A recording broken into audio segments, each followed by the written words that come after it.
এই কাদিয়ানীকে বহিষ্কার করলাম। এই কাদিয়ানী সম্প্রদায় একদম আমাদের উস্তাদরা বলে দিয়েছেন এরা একদম কাফের। কাফের কি বলেন? কাফের। যারা কোরআনকে অস্বীকার করে তারা কাফের ছাড়া আর কিছু হতে পারে না।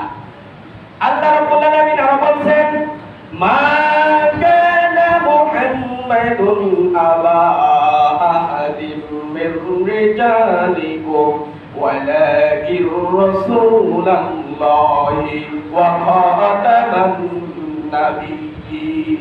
আল্লাহু আকবার। সম্মানিত বাবাজিরা আমার, আল্লাহ রাব্বুল আলামিন এই পবিত্র কোরআনের আয়াত আমাদেরকে জানিয়ে দিচ্ছেন মা কানা মুহাম্মাদুন আবা আহাদিন মির রিজালিকুম, বললেন মুহাম্মদ তোমাদের মধ্যে কোনো পুরুষের পিতা নয়, ওয়ালাকিন রাসূলুল্লাহ ওয়া খাতামান নাবিয়্যিন।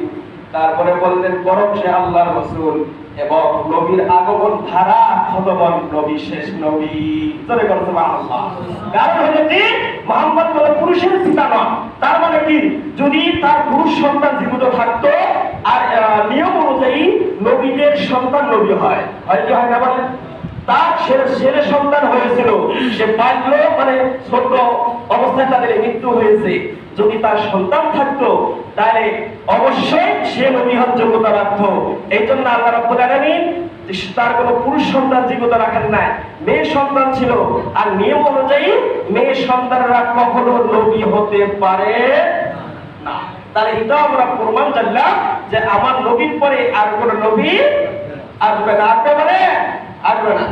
তারপরে আরো বললেন ওয়া উহিয়া ইলাইয়া হাদাল কুরআনু লিউনদিরাকুম বিহি ওয়া মান বালাগ। আল্লাহু আকবার। বলুন হে রাসূল, আমার কাছে এই কোরআন ওহী হয়ে এসেছে যেন আমি তোমাদেরকে এবং যাদের জামানা পর্যন্ত এই কোরআন পৌঁছবে তাদেরকে এর মাধ্যমে সতর্ক করি।